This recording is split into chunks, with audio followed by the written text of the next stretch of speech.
பாவரே முழு முழு இந்த மூஞ்சில மொரவாசல் பண்ணிட்டாங்களே. ஏய் பைட்டி வெள்ள பைட்டி மாவில கொண்டு வந்து அடிக்கிற மச்சான் அடிக்கிறா. வணக்கமுங்க. இன்னைக்கு நம்ம பார்க்க போகிறது என்னன்னு பார்த்தீங்கன்னா, சன்ரைசர்ஸ் ஹைதராபாத் விசஸ் மும்பை இந்தியன்ஸுக்கு ஒரு மேட்ச் ஒன்று நடந்துச்சு பாருங்க. மேட்ச் அதை பற்றின ரிவ்யூ தான்.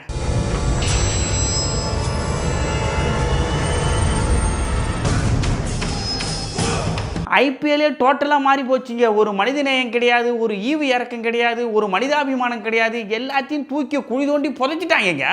பச்சை தண்ணி கூட கொடுக்காம போட்டு அடிச்சுக்க. எப்படியெல்லாம் காலில் வந்து கடறனா இறக்கம் இல்லையா உனக்கு? ஃபர்ஸ்ட்லாம் ஐபிஎல் எப்படி தெரியுமாங்க இருக்கு, ஒரு 130, 140, 125 அந்த மாதிரி தான் ஸ்கோரே அடிப்பாங்க. அதை சேஸ் பண்ணுறதுக்கு ஒரு 18 ஓவரு, ஒரு 19 ஓவரு, ஏன் 20வது ஓவர் வரைக்கும் கொண்டு போய் சுவாரஸ்யமாக நம்மளை சீட்டு நுனிக்கு உட்கார வச்சுலாம் மேட்சை கொண்டு போவாங்க. அது பார்க்கறதுக்கு கொஞ்சம் சுவாரஸ்யமாக இருந்துச்சுங்க.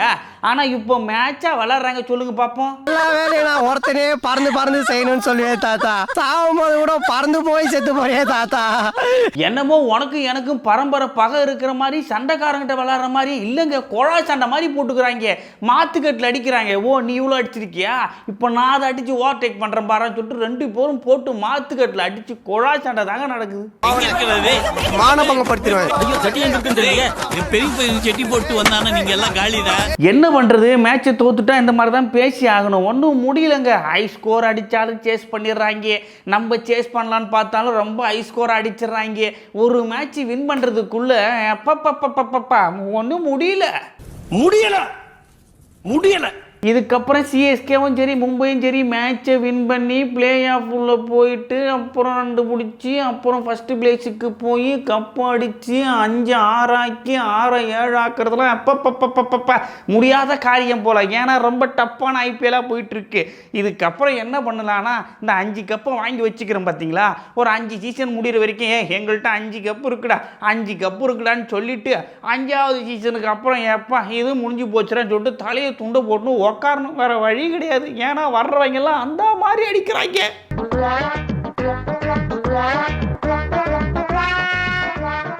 சரி விடுங்க, அதெல்லாம் ஒரு பக்கம் கிடக்கட்டும். இந்த மேட்ச்ல என்னென்ன சம்பவங்கள் நடந்துச்சு அப்படின்றத விளாவரியா பார்த்துருவோமா? அதுக்கு முன்னாடி உங்களுக்கு ஒரு சேலஞ்சு. என்ன சேலஞ்சுன்னு பார்த்தீங்கன்னா, ஐபிஎல் பயங்கரமாக சூடு பிடிச்சி போச்சு. அதனால் ஒவ்வொரு பிளேயர்ஸுக்கு நம்ம ஒரு பட்ட பேர் வைக்க போகிறோம். பட்ட பேர்னா உருவக்கேலி பண்ணுற மாதிரி அவங்கள கஷ்டப்படுத்துகிற மாதிரிலாம் இல்லை, சும்மா ஃபன்னியாக ஒரு பேர். இப்போ எக்ஸாம்பிளுக்கு சொல்லணும்னா, அபிஷேக் சர்மாவுக்கு அதிரடி அபிஷேக் சர்மா, இசான் கிஷனுக்கு இடியடி இசான் கிஷனு, அந்த மாதிரி உங்களுக்கு பிடிச்ச பிளேயரு இல்லை உங்களுக்கு தெரிஞ்ச பிளேயரு அவங்களுக்குலாம் எந்தெந்த மாதிரி பட்ட பேர் வைப்பீங்க அப்படின்றத கமெண்ட்டில் சொல்லுங்கள். எதெல்லாம் நல்லா இருக்கோ அதெல்லாம் எடுத்து அடுத்த கமெண்ட்ல அப்படியே யூஸ் பண்ணிக்குவோம். Okay, very easy. உனக்குமா? ஓகேப்பா. டாஸை போட்டாங்க. டாஸ் யார் வின் பண்ணதுன்னு பார்த்தீங்கன்னா, நம்ம மும்பை இந்தியன்ஸ். ஹார்திக் பாண்டியா எப்பயுமே டாஸ் வின் பண்ணுறவங்க, நாங்கள் பேட்டிங் எடுக்கல பவுலிங் தான் எடுக்கிறோன்னு சொல்லுவாங்க இல்லை. ஆனால் இவர் நான் பவுலிங் எடுக்கல நான் பேட்டிங் எடுக்கிறேன்னு சொல்லிட்டு ஒரு விபரீத முடிவு எடுத்தார். அப்போவே முடிஞ்சு போச்சு. ஆஹா, மும்பைக்கு என்னமோ ஒன்று நடக்க போகுதுறான்னு சொல்லிட்டு தான் நம்ம பார்க்கவே ஆரம்பித்தோம். ஓப்பனிங் பேட்ஸ்மேனாக வில் ஜாக்ஸ், ரிக்கல்டனு வந்தாங்க. என்னடா இது புது காம்பினேஷனாக இருக்குது, எப்பயுமே வில் ஜாக்சன்லாம் ஓப்பனிங் இறங்கி நம்ம பார்த்ததே இல்லையே. சரி ஓகே எப்படி இருக்குதுன்னு தான் சொல்லிட்டு பார்க்கலான்னு சொல்லிட்டு பார்த்தாக்கா, ஆரம்பம் முதலே அதிரடினா அதிரடி, அந்த மாதிரி அதிரடி.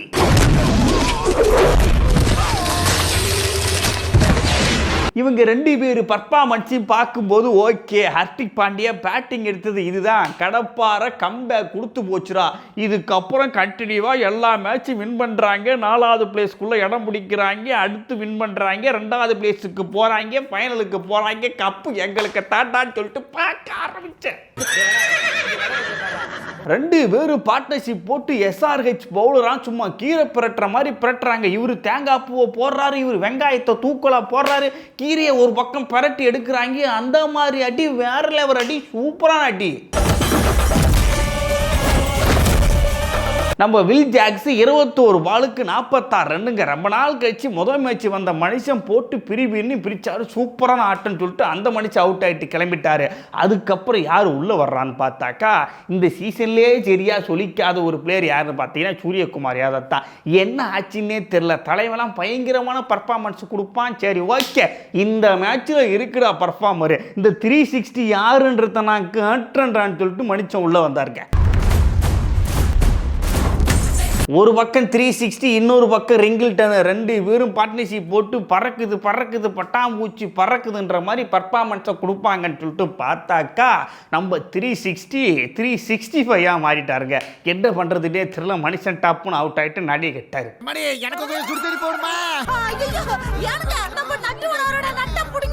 என்னடா இது, நம்ம சூரியகுமார் யாதவ் எங்கே செல்லு இந்த பாதைன்ற மாதிரி ஏண்டா வேர்ல்டு கப்லாம் மனுஷன் கப்பு வாங்கி கொடுத்த கேப்டனியா, இப்போ பார்த்தா பர்ஃபார்மன்ஸே மங்கி போயிருக்கேன். சரி ஓகே நீ போ, அனமம் தீர், நீ உள்ளவா அப்படின்னு சொல்லிட்டு அவரும் ரிங்கிள்டனும் பார்ட்னர்ஷிப் போடுறாங்க. ரெண்டு பேரும் கையை கோத்து ஒரு பர்ஃபார்மன்ஸ் கொடுத்தாங்க பாருங்க. அந்த அளவுக்கு பெருசாலும் இல்லை, ஆனால் நல்லா இருந்துச்சு.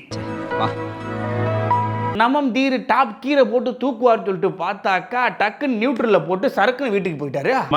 மன உளைச்சலா இருக்குங்க பிரதர். அதுக்கப்புறம் உள்ள வராருங்க ஹார்திக் பாண்டியா. இனிமே ரென்ன தோண்டியான்னு சொல்லிட்டு ரெண்டு பேரும் பயங்கரமான பர்ஃபார்மன்ஸ். ரிங்கிள்டன் ஒரு பக்கம் அடிக்க, பாண்டியா ஒரு பக்கம் அடிக்கன்னு சொல்லிட்டு சும்மா வான்கேடே ஸ்டேடியமே செதிருது. வான்கேடே ஒரு பக்கம் செதற, நம்ம ரிங்கிள்டன் பதறாம ஒரு 100 அடிக்கிறாரு. மனுஷன் எப்படி வந்தாரோ அதே மாதிரி பர்ஃபார்மன்ஸுக்கு ஆரம்பத்தில் எந்த மாதிரி அடிச்சாரோ அதே மாதிரி அடி வேற லெவல் பர்ஃபார்மன்ஸ் அற்புதமா இருந்துச்சு. ரிங்கிள்டன் இறுதி வரை ஆட்டம் இழக்காமல் ஒரு அற்புதமான பர்ஃபார்மன்ஸை கொடுக்குறாரு. ஹார்திக் பாண்டியா தன்னுடைய முழு பர்ஃபார்மன்ஸை கொடுக்குறாலும் முக்கால்வாசி பர்ஃபார்மன்ஸை கொடுத்து கொஞ்சம் ரன்னை ஏற்றுறாரு. திலக் வர்மா வந்து இடையில் ஒரு சில பல ரன்களை ஏற்ற மும்பை இந்தியன்ஸ் 20 ஓவர் முடிவில் 243, எப்படி 243 ஒரு ஹிமாலய இலக்கை எட்டி பிடிக்கிறாங்க.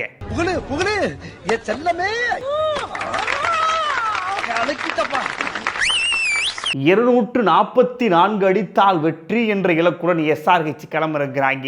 ஓப்பனிங் பேட்ஸ்மேனாக யார் வராங்க தெரியுமா?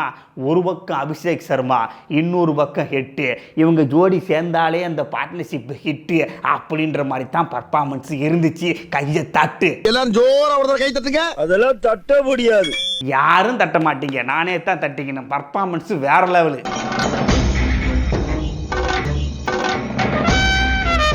கெட்டு ஒரு பக்கம் ஹிட்டா அடிக்க 6 போகுது. நம்ம அதிரடி அபிஷேக் சர்மா மட்டும் சும்மாவா, அவரு ஒரு பக்கம் அடிக்கிறாரு. ஆரம்பம் முதலே 6 தான், போர் கூட கம்மியாக தான் போகுது. ரெண்டு பேரும் மாத்துக்கட்டு அடிக்கிறாங்க 6. வெறும் 6 கரையை சேருன்னு சொல்லிட்டு டார்கெட்டை நோக்கி போய்கிட்டே இருக்காங்க. எதிரியின் எலும்புகளை உடைக்கும் புலி. மன்னிச்சுக்கிங்க, இதுக்கப்புறம் TR ஸ்பீச் தான் பயங்கரமா இருக்கும், வேற லெவல்ல இருக்கு. இது பட்டையை கிளப்பும் புலி, இது பைந்தமிழ் புலி. ரெண்டு பேரும் பார்ட்னர்ஷிப் போட்டு 52 பாலுக்கு 129 அடிக்கிறாங்க. ஆக அற்புதமா வந்துச்சு ஸ்கோரு. அதுக்கு அதிகமா தேவைப்பட்டது 4 இல்ல 6ன்னு சொல்லிட்டு ரெண்டு பேரும் போட்டு நவுத்துன்னு சொல்லிட்டு பறக்க விடுறாங்க 6. போட்டங்கண்ணா. அதுக்கப்புறம் நம்ம அபிஷேக் சர்மா 23 பாலுக்கு 45 ரன்னு. அதுக்கப்புறமா நான் ஸ்கோரை அடிக்கணும்னு சொல்லிட்டு அப்புறம் ஏறி அடிச்சாரு பாருங்க ஒரு ஷாட்டு. சர்ன்னு மேலே போச்சு, பிடிச்சாங்க கேட்சி, மனுஷன் அவுட்டு, வெளியே போறாரு. அச்சே என்னடான்னு சொல்லிட்டு எட்டி பார்த்தாக்கா போன வாக்கில் இன்னொருத்தர் வராரு, நம்ம இசான் கிஷன். ரொம்ப கஷ்டம் ப்ரோ, ரொம்ப கஷ்டம் ப்ரோ. ஒரு பக்கம் இடியடி இசாந்து, இன்னொரு பக்கம் ஹிட்டு மேலே ஹிட் அடிக்கிற ஹெட்டு. ரெண்டு பேரும் பார்ட்னர்ஷிப்பை போட்டு சும்மா ஓவர்களை பறக்க விட போகிறாங்கன்னு சொல்லிட்டு பார்த்தாக்கா அடுத்த பந்தே இசான் கிசாந்த் அவுட்டு, அதுவும் டக்கு. சரி ஓகே பரவாயில்ல நீ போ. அடுத்தது யார் வராங்கன்னு சொல்லிட்டு பார்த்தாக்கா ஹென்ரி கிளாசன்.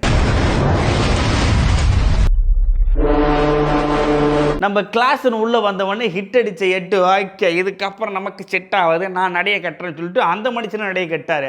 இப்போ மும்பை இந்தியன்ஸுக்கு ஒரு பிரைட்னஸ் தெரியுது. ஆஹா அடுத்தடுத்து 3 விக்கெட்டு, இதுக்கப்புறம் பர்ஃபார்மன்ஸை கொஞ்சம் இழுத்து பிடிச்சாக்கா இந்த மேட்ச் நமக்கு தாண்டான்னு சொல்லிட்டு பயங்கரமான பர்ஃபார்மன்ஸ் கொடுப்பாங்கன்னு சொல்லிட்டு பார்த்தாக்கா மறுபடியும் பர்ஃபார்மன்ஸ் கொஞ்சம் அப்படியே மாறுது. ஏன் சார் அழுகுறீங்க சார்? சவுண்ட் வரலையே சார்? எல்லாரும் என்ன ஏமாத்துறாங்க. நம்ம நிதிஷ்குமார் ரெட்டியும் ஹென்றி கிளாஸனும் பார்ட்னர்ஷிப் போடுறாங்க. ஒரு அற்புதமான பார்ட்னர்ஷிப், எதிர்பாராத பார்ட்னர்ஷிப். என்னடா இது 4 விக்கெட் விழுந்து போச்சு, திரும்பவும் வந்து பார்ட்னர்ஷிப் போறாங்கன்னு சொல்லிட்டு மும்பை இந்தியன்ஸ் மறுபடியும் கதற ஆரம்பிக்கிறாங்க. எனக்குன்னே வருவீங்களாடா? ஏன்ட்ட சரசம் பண்றக்கே வாட்டாப்பே உங்களை பெற்றுறாங்களா? இவங்க 2 பேரும் அதிரடியும் காட்டுறாங்க, அமைதியாகவும் ஆடுறாங்க. புரிஞ்சிக்கவே முடியல. சரி ஓகே அடிக்கிறாங்கன்னு சொல்லிட்டு டைட்டா பந்து போட்டாக்க சிங்கிள் ஆடுறாங்க. சரி ஓகேன்னு சொல்லிட்டு லைட்டா லூஸ் பால் போட்டாக்க 6 போர் அடிக்கிறாங்க. ஆட என்னடா இது, ஏன்டா ஆப்போசிட் டீமு கடப்பாருடா, என்னடா பர்ஃபார்மன்ஸ் பண்ணிட்டு இருக்கீங்க, தயவு செய்து அவுட் ஆகிடுங்களா என்று சொல்லுங்க அப்படின்ற மாதிரி இருக்குது. ஆனால் அவுட் ஆக மாட்டாங்க. எப்படி போட்டாலும் அடிக்கிறான்டா. இவங்க 2 பேரும் பார்ட்னர்ஷிப் போட்டு 16 ஓவருக்கு 213 அடிச்சிட்டாங்க. ஆல்மோஸ்ட் மேட்சை முடிச்சு அப்படியே வழிச்சு கிட்ட கொண்டு வந்துட்டாங்க. கொஞ்சம் கலகலன்னு இருந்தாங்க பாருங்க மும்பை இந்தியன்ஸ். அப்படியே பேட்டரி கொஞ்சமாக குறைய ஆரம்பிச்சிச்சு. ஆட போங்கடா, இந்த மேட்சும் போச்சா, தொடர்ந்து தோத்துன்னு தான் என்ன தாண்டா கதை, நாங்கள் கம்பேக் கொடுப்போம் தான், அதுக்கு நாங்கள் ஒரு மேட்சாச்சும் வின் பண்ண முடியல, அப்போ தானே கம்பேக்கே கொடுக்க முடியும், வின் பண்ணவே விடலன்னு நாங்கள் எப்படா கம்பேக் கொடுக்குறதுன்னு சொல்லிட்டு மறுபடியும் வந்து போடுறாங்க.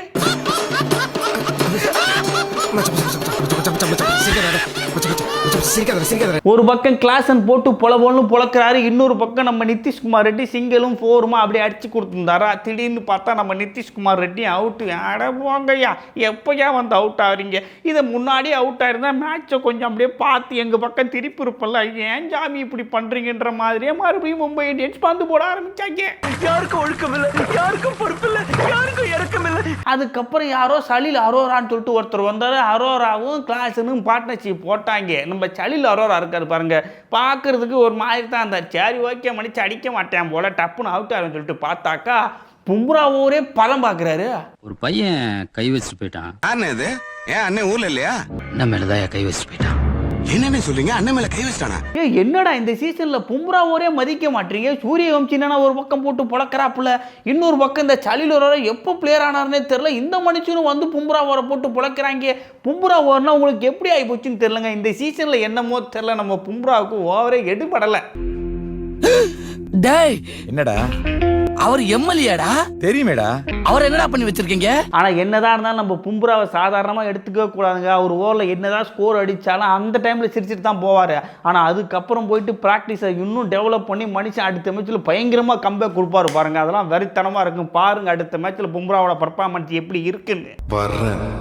திரும்ப வர்றேன். அதுக்கப்புறம் அரோராவும் கிளாஸனும் பார்ட்னர்ஷிப் போட்டு எம்ஐ ஓவரை பிரிவின்னு பிரிச்சாங்க. 18.4 ஓவரில் மேட்சே முடிச்சாங்க. இதுக்கடையில் கிளாஸன் ஒரு 50 போட்டு ஆரஞ்சு கேப்புக்கு செகண்ட் பிளேஸ் வந்து பிடிச்சிட்டாரு. ஃபர்ஸ்ட் பிளேஸ் பார்த்தீங்கன்னா அபிஷேக் சர்மா, 2வது பிளேஸ் பார்த்தீங்கன்னா கிளாஸன். வெரி குட் கலக்குப்பா கலக்கு. இந்த ஆரஞ்சு கேப் ஆர்டர்லாம் டப்புன்னு மாறிடும். ஆனால் கிளாஸன் எதுக்கு சொல்கிறேன்னா, மனுஷன் 4வது பேட்டிங்காக வந்து பர்ஃபார்மன்ஸ் கொடுத்து ஆரஞ்சு கேப்பு கிட்ட வராருன்றது அதுவே பெரிய விஷயம் இல்லை. வெரி குட் கலக்குங்க சார், கலக்குங்க. பைடா. அதுக்கப்புறம் மும்பை ஆட போங்கடா, டாஸ் வின் பண்ணி 240 மேலே டார்கெட் அடித்தாலும் அடிச்சிடுறீங்க. சரி ஓகே, டாஸ் வின் பண்ணி நீங்கள் பேட்டிங் ஆடணும்னு சொன்னாலும் எங்களால் அடிக்க முடியாத அளவுக்கு ஸ்கோர் அடித்து விட்டுறீங்க. இப்போ நாங்கள் பேட்டிங் எடுக்கிறதா ஃபீல்டிங் எடுக்கிறதா இல்லை டாஸ் வின் பண்ண உடனே மேட்சை ட்ரா பண்ணிட்டு போகிறதா அப்படின்ற மாதிரி முடிச்சுட்டு இருக்காங்க. இந்த உலகமே உன்னை எதிர்த்தாலும் தோத்துட்டேன்னு உன் காதுல வந்து கத்துனாலும் நம்பி போடா. 5 கப்பு வாங்கின டீமையும் சரி, 3 கப்பு வாங்கின டீமையும் சரி இந்த சீசன்ல புலம்ப விடுறாங்க. ஒரு பக்கம் மும்பையை பார்த்தீங்கன்னா முறிச்சு தள்ளுறாங்க, இன்னொரு பக்கம் பார்த்தீங்கன்னா கொல்கத்தாவை கொதறி தள்ளுறாங்க, அப்படியே திரும்பி சென்னையை பார்த்தாக்க செதறடிக்கிறாங்க. பாவம் இந்த 3 டீமும் என்ன அவதிப்படுறாங்கன்னு தான் புரியல. இதெல்லாம் பார்க்கும்போது கஷ்டமா தான் இருக்கு. தயவு செய்து கம்பேக் கொடுங்கயா. அவ்வளவுதாங்க எஸ்ஆர் கட்சிக்கு எம்ஐக்கு நடந்த அற்புதமான சம்பவம். இதுதான் அந்த இளவுகாத்த கிளியோட சோக கதை. மீண்டும் ஒரு நல்ல வீடியோவோட உங்களை வந்து சந்திக்கிறேன். அதுவரை உங்களிடமிருந்து விடைபெறுவது உங்கள் நான்.